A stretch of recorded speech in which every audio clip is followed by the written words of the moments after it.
Šī nav pirts telpa, šī ir akustiskā kabīne. Kas ir akustiskā kabīne?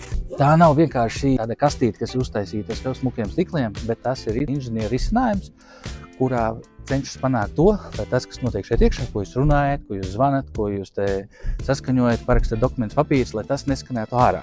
Bet arī tā, lai caur šo stiklu jūs arī varētu dzirdēt, ja ārā notiek kaut kāds šums, piemēram, ieslēdzās avārijas signalizācijas, un jūs neesat pilnībā izolēti. Kabīne ir četrvietīgā, bet ir vienvietīga risinājuma, un vispār kabīnes kā tādas ir vērts izskatīt birojā, ja jums ir sākot no 20 darbiniekiem, un jums nav, teiksim, individuāls paredzēts kaut kāds sapulču telpas, kur var brīvi cilvēki iet darboties, rīkoties.